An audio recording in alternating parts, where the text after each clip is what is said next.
This podcast is brought to you by Penji. Penji is a creative subscription service that gives you access to pre-vetted, agency-trained creatives from all over the world. From graphic design to illustrations to social media management and web development, it's all included for one monthly price. It's time to say goodbye to the hassle of searching for top-notch creative talent. With Penji, you get quality and consistency delivered right to your inbox every day. Carefully crafted for you by humans, so meet your new creative team today. Head over to penji.co for more and enter the coupon code located within the podcast show notes.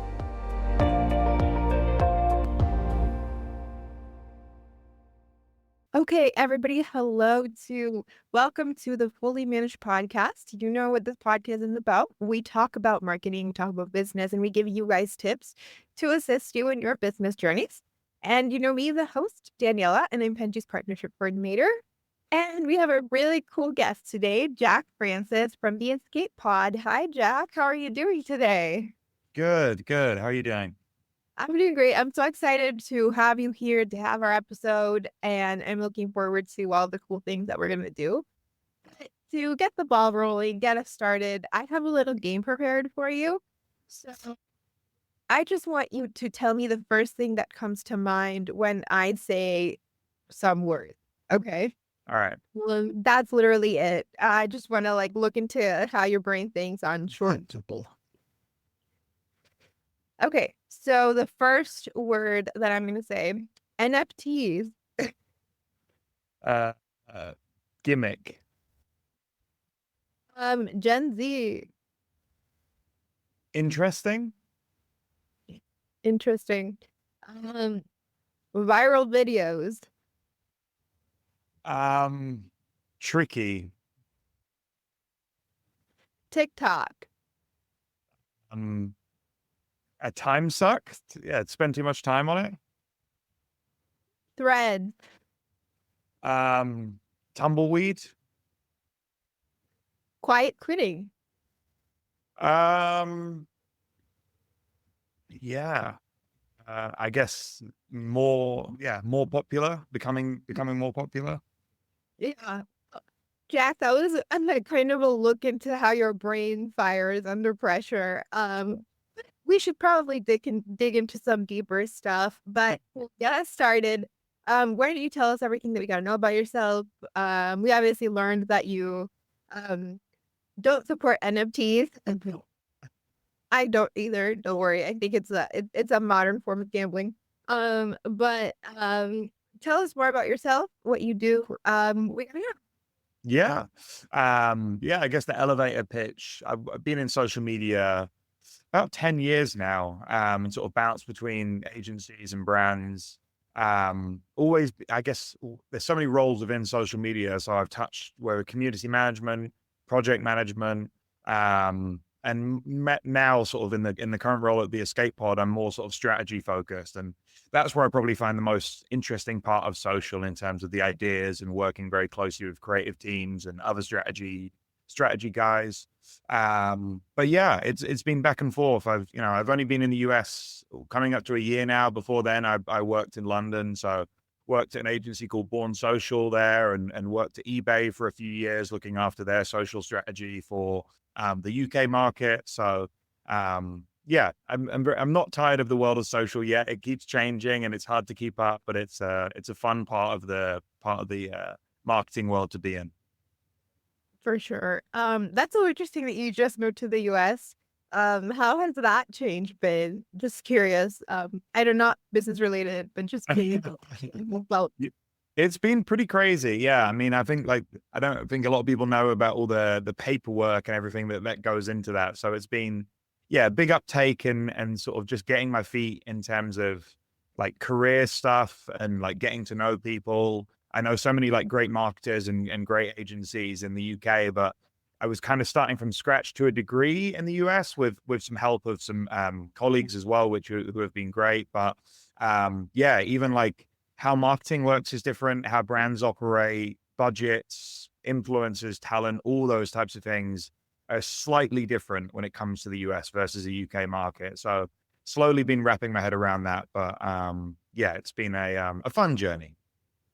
Would you say the difference is kind of slight, or do you think it's because you said slight difference, but I'm curious to like genuinely, do you think the difference is like really big, medium size? Like how much have you actually felt that change? Yeah, it's a good point. I think like the one thing that's kind of taken me back, and I knew this from afar, but actually being here is just like everything is marketed in the US. And I'm not just talking like social media games, like you go to a sports game and the scoreboard is sponsored by someone, the halftime show is sponsored by someone. It's like every single opportunity to advertise is like taken, which, you know, I guess if you're looking at it in like a creative way, there's so many opportunities to like play around with messaging and do things, but it can be like, I think people in the US, probably more so in the UK, can be a little bit like tired of marketing if they're seeing the same messages, or at least something that's not that creative or interesting. So like, it's probably harder to cut through the noise, I would say.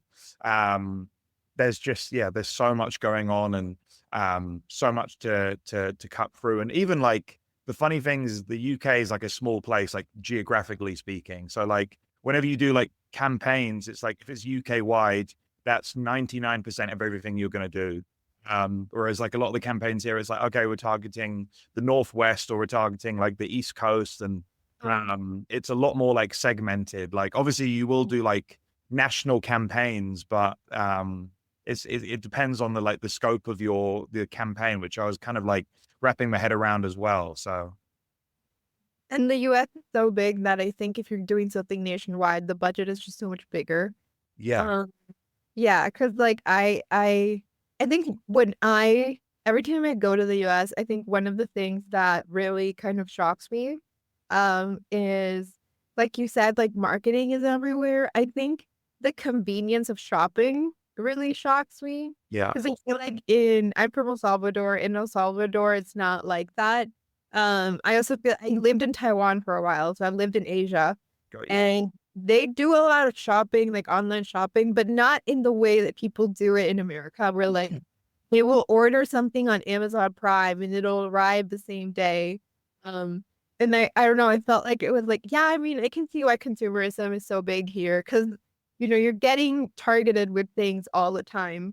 And also, it's so easy for you to just, add to cart and then buy it. Yeah, yeah, And convenience. I think like it's huge. Like I think that was like probably one of the shocking things that I had probably when I've sort of been in the US is that from the marketing side of how much stuff is in your face of like purchasing things. Yeah, yeah. Like even the last couple of months, there's, like Instacart and all these other companies just like blow up. And because it's all like centered around convenience and making everyone's lives like as easy as possible, which is like, there are companies like that, like, like Uber Eats, for example, is like very big in bigger cities in the UK, but like, I don't know. I don't know if it's like a different mindset, or it's just like convenience as a whole is takes more of a backseat in the UK versus like a US audience. So it's yeah, it's really fascinating. For us, I would say it's like at least in El Salvador, I think it's a financial thing. Right, right. Right. Like obviously El Salvador is a third world country, so that really influences a lot of things. And Uber Eats is big here in like the capital. And I think like you said, like areas where there's like bigger people, like bigger population and stuff. But in general, I think people are not using Uber Eats as much because of money. Like they would rather cook than Yeah. spend money on like ordering in. Whereas like I think America has also like they have Postmates and like all of these other services to like Yes. send or like to each other. And I think post COVID it's gotten even more pronounced because I think during COVID a lot of companies sort of adapted to that kind of remote model. Um so like you said, yeah, no, it's insane. I also I have that cultural shock. You know what else that really also kind of strikes me about the US is the how overtly nice waiters and waitresses and how chatty everyone. I feel like everyone in the US super super chatty. And I like in Taiwan, for example, everyone was like your like service people were like, what do you want to eat? And that's it. Like they were not gonna sit and chit chat. People don't talk to you on the street. And I feel like in the US, everyone's always like super, super friendly. I don't know if that's just like my impression because I know they want to get tips for a lot of things. Yeah, yeah. No, I agree. Like it kind of blew me away. Like I knew the stereotype around customer service, but you really are like, whether it's like filling up your water constantly, all those types of things, like it's been really like, I mean, in the UK, you will get like, I guess it depends on the waiter, but there's not the tipping service. So like sometimes it can be hard pressed to even like pay your bill at the end because you're trying to flag someone down Yeah. to find out where the waiter is. So yeah, it's a change for sure.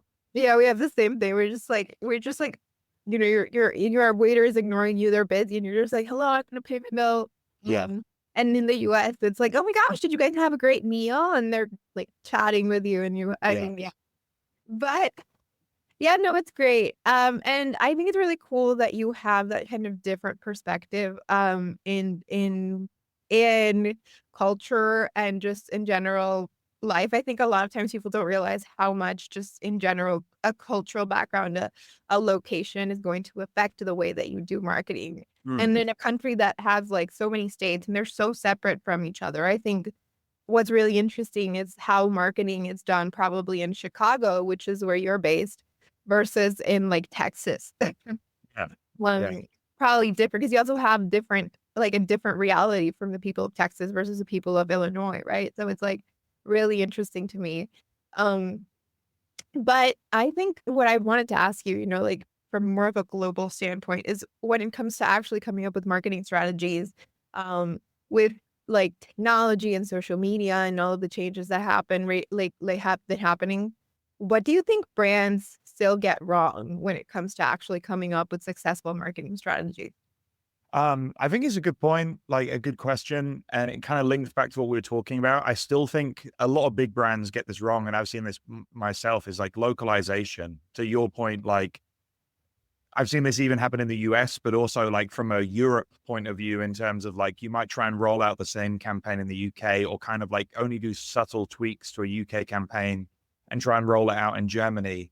But like the slightest bit of humor or comedy or like, like colloquialisms don't land the same in different countries. And you can even say that for like the US, like your example, like there's a lot of like urban and like city workers and youthful workers in Chicago versus like areas of Texas that might be much more like remote and like countryside. So talking to like a city audience or assuming that you're talking to all these like urban workers when Yeah. people have different lifestyles is like, I think can be a big miss. And it's like, but on the other hand, like if you get localization right and you understand the audience, so if you're doing like a very targeted Chicago campaign and you understand what's important to Chicagoans and their daily lives, like you can really have an impact. And it's almost like people want to be understood, or at least sort of like feel that if you're being targeted to and spoken to as a brand, it's like, oh, okay, you get what you're saying. And like, not me, but like, the culture that you're speaking about. And I think that's,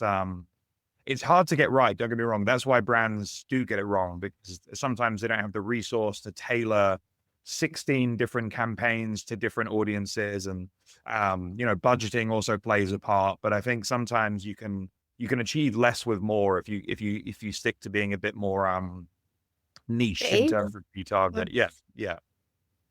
I actually was gonna ask you if you thought that it was a financial reason, because I feel like I'd see a lot of brands doing that because of money.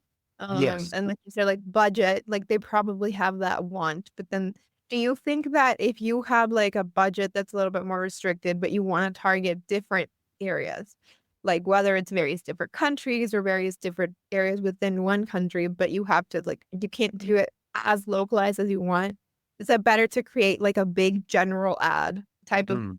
or like campaign that's you attempt to appeal to the masses in the most general way possible, or to just say like, you know what, I'm just going to reduce my budget to like Chicago and then just do Chicago, for example. Yeah, yeah. No, it's a good question. I think like it depends on, I guess, what you're trying to get out of it. The way I would approach it is if like you're doing an awareness campaign, right, where you want as many eyeballs as possible and you want to kind of just broadcast, maybe it's new news or like new product or something along those sort of lines. Your best bet is probably just to sort of like stretch that like location targeting as broad as possible and reach many people, try and get the news out there. But then if you look at it from the other side, if it's more of an engagement or or maybe even a conversion like KPI or metric, like I think you better spend spending money in a more sort of like narrow sort of parameters. So like whether that's a certain states, whether that's a few cities that will resonate with that type of messaging. I think that's where you're going to stand out, because if you end up sort of, if you do want to broadcast your message, you get eyeballs, that's fine. But otherwise, if you're trying to engage people, or at least trying to bring people through, the traditional marketing funnel, if you end up sort of hitting people in those like very niche communities with this broad messaging, I feel like you end up blending into the noise of all the other marketing going on. So you don't really stand out. You don't have anything unique to say. So it can be a dangerous trap. You end up sort of like just broadcasting messaging, and it only sort of lands in certain places, and other places you're ignored. So Do you think that because I feel like a lot of brands are including influencers and social media into like that strategy, and I feel like it makes sense to me for some brands, right? For especially B2C, I think they strive, like I think it makes a lot of sense to see a B2C company investing heavily on influencers and social media, because that's where their audience is going to be. But I feel like I've also noticed that a lot of brands have done influencer work and social media stuff because it seems like it's going to be cheaper. It's going to be more cost effective, I guess. But I feel like I don't know if that is true nowadays, because I genuinely feel like a lot of times an influencer collaboration, for example, is only going to work if you are like collaborating with someone who is actually going to get you to convert into a sale, right? And I feel like very little influencers nowadays do that. And a lot of money, like I think as the sort of influencer culture grows, they ask for more money in like sponsored videos. So I don't know how cost effective it ends up being for a brand to actually use influencer work. I think it only works with specific industries in the B2C world, which is more like when people are asking for reviews for products. I think they kind of thrive a lot because of the fact that people are actively looking for it. But for the most part, I feel like it works very much like, I don't know, I don't feel like it works as much, but I kind of want to hear your take on it. yeah. No, I think you raise some good points. It can be like a real easy trap to fall in, especially because there's a lot of solutions out there that will find influencers for you, and they won't really take into account like how your audience matches up to theirs. Like they may come across cheap, but there's usually, reasons for that. When maybe it's an engagement thing, maybe it's for the level of content that's being produced, or maybe just the fact that they work with a lot of brands, and it's, their followers have become kind of tired of seeing that type of content. I think the two things for me is like, you have to marry up like how you can track the content. I think that's like getting your like ducks in a row, however you want to word it. Like before you work with these types of people, it's like, what is the goal that you want to achieve? How do you measure that? Like maybe it's just engagement rate and those types of things, and you're going after that type of content. But if there's like a website angle or a sales angle, like making sure that you can track those things, or at least have like oversight on those types of things to inform those decisions. And then also like what I was a big believer in, especially doing work in the UK with eBay, was like, if you can find the right influencer, and especially if you can find the right, I guess like you both align on a goal, whether it's like the audience you want to speak to or what you believe in a certain industry, work with these people on like long-term basis and grow together. I think if you can have these long-term relationships, it often, speaking to a budget point of view, if you sign an influencer for sort of a quarter at a time or 2 or 3 months, usually is more beneficial from a budget point of view, but also you're able to sort of like build recognition between like, okay, this person has a partnership with this person, and you can tell more of like a long story. I feel like a lot of like the fleeting, like maybe it's like a beauty brand or the fashion brands do it. It's just like one-off posts here, there, or they blanket like 100 influencers at a time. And the messaging isn't clear, and like some content's good and some isn't. But like, if you can have maybe almost like an advocate or like a network of people that you like as a brand really connect with, and then you hope that obviously the audience do the same, and that messaging is a lot stronger, is what I always believe in when it comes to an influencer point of view. Not always possible, because obviously, things change like month by month in terms of marketing priorities and budgets. But it's a nice way of looking at it. It's more of a relationship as opposed to like, I'm just going to tap up that person there and hope that video does well. Yeah, I know. I feel like I've seen a lot of brands, like you said, like a lot of beauty brands do like a lot of the influencer stuff, and Yes. I don't know how much it like. Sometimes I think I saw this guy on TikTok who made like a video that was a joke about how he wanted to be a beauty influencer because he saw how beauty influencers got like a bunch of free stuff. Yeah. Yeah. They got like the brand trips, and he was like, "Oh, like you want to be a beauty influencer? That looks so fun." Um, and it was like a joke. And then a bunch of brands started sending him stuff like, "Oh, here it is, like a Uh-huh. product for you to do your influencer journey, like your beauty stuff." And he kind of leaned into it and started Right. getting stuff. He got started going on brand trips and like doing stuff. Wow. Okay. Yeah, like, "Thank you, Dior, for sending me this concealer," or whatever. And I was thinking, like, that's a funny gimmick for him and his like, uh, influencer, like, self, I guess. Yeah. But I was like, how much is this actually working for brands? This guy doesn't use makeup. People Yeah. don't watch his content for makeup. He doesn't, like, recommend he doesn't even know how to put on makeup because they were sending him, like, skincare. And then I Yeah. remember seeing, like, one time they actually sent him, like, actual makeup for him to do it because Coachella was, like, on the weekend and, like, we're Right. all Right. and he was like, "I have no idea what to do with all of this. Like, I don't know what all these products, and I'm lost." I mean, the beauty stuff was like basically it was a joke for him. Which is like I get that. Like it's fine for him, but I kept thinking to myself, like when I was watching all of this unfold, I was thinking, how is this actually beneficial to all of these brands that are sending this guy Yeah. massive amounts of PR and flying him to all of these places to like be at these events if he doesn't even understand what the products do. Yeah. You know, it's like, I guess it's because of his joke, but I don't know how much that sort of like marketing strategy worked. And I feel like I see a lot of brands sort of trying to do that nowadays, which is just kind of get in people's faces however they can. Yeah. Yeah. Like, I mean, I guess if you're a playful brand and you're kind of in on the joke of it and you know that this kind of thing isn't like that serious and you're playing into the irony, that's fine. But yeah, it's like, I doubt a lot of those brands were doing that. And they were kind of just like, he's probably the hot new like content or the hot new person that's like, this like journey's Yeah. blowing up. So it's just like, let's just send stuff so we can get in his like latest videos. And it's, I don't know. I don't see the usefulness in it for sure. Like you said. Yeah, I don't know. I mean, also just because it's just like, if you have the budget for something like that, I think that would also make sense. I don't think every brand in the world has the budget to be sending random packages of PR to like people that are not necessarily the best targeted ones, and just for a joke and to like show yourself that you're like a jokey brand. So I think it kind of like it's a difficult thing to sort of balance.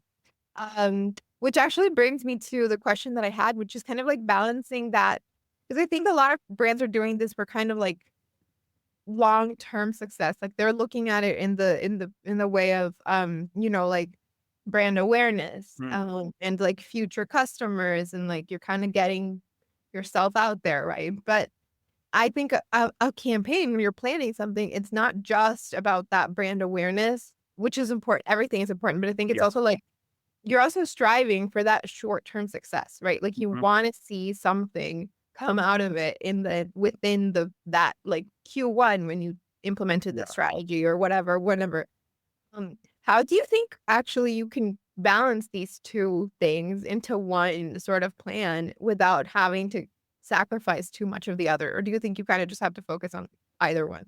No, I mean, I think it's definitely hard to like perfectly hit both parts, right? Like there's always going to be, especially like whether it's not even marketing higher ups, there's people in companies, whether it's shareholders and things like that, where it's like they don't care about brand awareness. They want like immediate returns on money that's going in. They want prices to share prices to go up, all those types of things. So you have to always balance those. I mean, sometimes you have the luxury of having a little bit more leeway when it comes to brand awareness, but I think it really comes down to like how you're activating in other channels. I think it's going to be hard unless you have a really sort of solid strategy and a solid product to just lean on influencer marketing to sort of like cut through and go through those conversions and bring people through that funnel. You really kind of have to make sure that like influencer strategies and like showing up in those types of placements is like, that's part of it, but then you can retarget people. You're showing up elsewhere on like, whether it's online video and website marketing. You almost want to, I guess, strategically bombard people as much as you can. So it's like, you want the creative to talk about, introduce people about the product if you're looking for that, and also speak to why that product's important and why it matches that audience, and sort of guide them through the funnel that way. But yeah, I mean, it's a lot of the brand awareness. I think it's stuck in the same rhythm of like, the brand awareness should only really be a core metric for, in my point of view, is if you have something new to talk about, or if you're a new brand as a whole. So if you're new on the market, you obviously want to raise awareness, get people to know who you are. If you're an established brand, it's like, what new thing do you have to talk about that people should care about? If you just keep talking about like your brand slogan and what you stand for, and I don't think it's really engaging or interesting to people, unless it is something like, you're completely revamping the brand that has been established for years. Like, I think new news is like what drives awareness and what should drive like pushing people that way. Otherwise, just focus on like keeping people engaged, telling stories, like doing interesting things that hopefully stand out. And the awareness is kind of secondary to that. And then you can ramp it up when you're doing much more like PR worthy or new product stuff, I would say. So what I'm curious is I feel like in this sort of market and age that we are at, creativity has never been more important. Um, I think you need to have some kind of creative outlook on things in order to stand out from all the noise, because everybody and their mother is marketing stuff now, and it's Yeah. a little bit more accessible with the internet to sort of try to even come up with an ad. Do you think that marketing like strategies, like older ones, kind of like being in like a TV commercial, newspapers, stuff like that, is still something that brands should consider, that they should still want to maybe be curious about adding to their budget? Or do you think it's better to just go like full digital, especially if you're a brand that has like maybe a more limited amount of budget? Yeah. Yeah. It's an interesting like topic. I think I'm biased because I've sat in social my entire career, and I definitely still think it's like, if you're trying to broadcast message a campaign and reach people, like, I don't think there's many other platforms out there other than social that do that for like as cheap as social can do it, and like as targeted and as granular as you can get. That being said, like, I think to our previous point, say, for example, if you're, I don't know, like you're trying to target like a restaurant scene and you're trying to like do a product for that type of thing, there might be like magazines that you can layer on top of like social advertising, or like people that have retention in those areas. Maybe it's like a certain show, or even like a publication that has like a really like core, like in focused viewership in that area, where it's like, that should play a part in like how you reach those people. So like, I think from that point of view, in a niche sense, it could work really well. Like, I don't think those channels the more traditional stuff should be ignored. Like, you can often reach people that have a much higher, like attention span. If it's like a publication that chefs read every week, for example, like, you're going to get more attention from showing up in that space than you are on an Instagram ad where people scroll by. But I would still encourage, like, if you're trying to reach people at mass, social is the way to go. But I definitely don't think, in an ideal world, you would have some budget allocated to the stuff where you can really, really hone in on those focus points. And then another layer where you can go a little bit broader. But yeah, I definitely still think they play a part.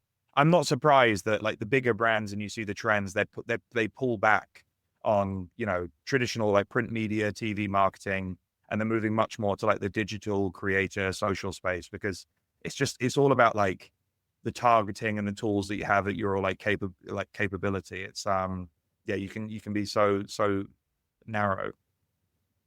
For sure. I think I definitely think social is a good way to start, especially if you're like a low budget brand. Yeah. And then you can sort of begin to expand. I don't think that I think it's pretty much like the best and most affordable way to try to do it with like organic growth, Mm. um, and sort of word of mouth. And then as your brand is getting bigger, you probably can start investing in other things. Yeah. Yeah. Which leads me to the last question, which is, I mean, I kind of like brought this point up a little bit, but with creativity being more important, and I think AI being what it is now, Mhm. I think a lot of people have felt threatened by it. I think a lot of people feel like, like the creative juices that they have been working on for so long are kind of being trampled on by the AI thing. Yeah. There's people who are very supportive of it, on the other hand, who are like, like this is just technology and innovation and you should be like, I feel like I've heard arguments from both sides, Oh yeah. Yeah. but I'm curious, like, if you think that you know, obviously it has had an influence, but what do you think creativity looks like right now in marketing for like with the existence of AI, with the existence of social media? Um, do you think that people are still having like I personally think that they still have to be creative just in different ways. Mm. Mm. But I'm curious what you think is happening through all of this change. Yeah, and it's crazy at the moment. They feel like there's news stories every day about like AI versus the creative scene. Um, I think it should be viewed as a tool, right? Like it should be in an ideal world, you would have creatives that utilize tools like AI to either improve their workflow or like even help with like idea generation. Like I do that from a strategy point of view when it comes to like blueprints for brands. It's like how do I help sort of like piece together what I'm thinking of. What I will say is I think like what's going to become more apparent and more important for brands is like transparency. Like if you are a brand that's utilizing AI or you have a creative team that does utilize AI and like marketing and those types of things, I think being transparent about like the fact that you are using it is super, super important. It's kind of almost reminds me back to like the 2010s where like certain brands would work with influencers, but certain brands would kind of skirt around the rules and it wouldn't be like, is this a paid advertisement from an influencer or like, is this kind of just word of mouth? It's like, that's the kind of territory we're in now is like, is this brand using AI and telling people or like, are they being upfront about it? Like, especially there's a whole world of, where we get into layoffs and things like that. It's like, is this team like, have they been replaced and they're using AI or just the transparency of like, there is a creative team, but this asset was made using AI. Like, I think the transparency is so, so important. Like if you can be upfront with your audience and let them know that like, hey, this played a part in those types of things. I think there was a good Nike example recently. I don't think Nike posted it themselves, but it was the team that worked on a campaign where they showed the storyboarding process using AI. So that was the transparency of like, look, there was graphic designers, there was videographers, there was editors, all this team that worked on this, but we lent into AI to kind of help us visualize and help move things along quicker when it came to a storyboarding point of view, and kind of use that as like the bare bones of their creative to be like, all right, that's what it could look like in this like quick generated world. How do we polish that, iterate on it, and sort of improve it? And I think that was a really interesting look of like, that's how it should benefit teams. Like, I think people value the human element of creative. They value someone that like put their hard-earned work into creating something cool. But like any tools to make things easier for people, I think should be acknowledged and sort of like considered for sure. I don't, yeah, I think I still think AI is just not at a place where it's polished enough to completely replace humans anyways. Yeah. I think like you said, like it'll help you get rid of that blank slate. But if you ever asked AI to write like a continuous thing, like you put like a prompt on ChatGPT and then you keep asking it questions, you realize that at some point the AI forgets. The AI is confused. It's like it gets fuzzy. And I think you realize that you still need someone to come in there and polish that. Uh, Yeah. and I would argue like you're still sort of the person behind it, right? Like, because if you're like being creative about what prompts you're giving it or how you're using this tool to make your job easier, it's still worth being used than to have to manually do certain things that would probably take you much longer. I don't know is in the future that's going to change and we're going to be like taken over by robots, living like Terminator or Wall-E or whatever. But I think for now, at least, it's still not pushing us. Yeah, no, I agree. And I think like at the end of the day, like the way to look at it, right, is that AI has to create something based on something else that exists on the internet. So like if you rely on it too much, or, you know, it becomes too much of like your creative output, you start to skirt like, all right, well, you know, what does this look like that is already out there on the internet? Like, what's it borrowing from? So like, I think, like you said, helping with a blank slate or like tweaking the brilliant creative work that's already done by like editors and designers is great. But, you know, the filters that go viral, or like the recent, like, even like the AI toy stuff, it's like, that's been art that's been taken from somewhere else and kind of just like tweaked by AI. So it's like it's a sticky place for brands to play in, especially if you do want to, you know, you value your output. No, but it's still like you said, it has to get it from somewhere. Like I think people still have to be doing stuff, because like at the end of the day, what AI is doing is just pulling information from the internet and then making something out of that. Yeah. If you stop putting information for the AI to pull, then it's gonna have nothing to create anymore. Unless we make it sentient, which I hope we don't get there. It's a little bit creepy to me. It's giving Black Mirror.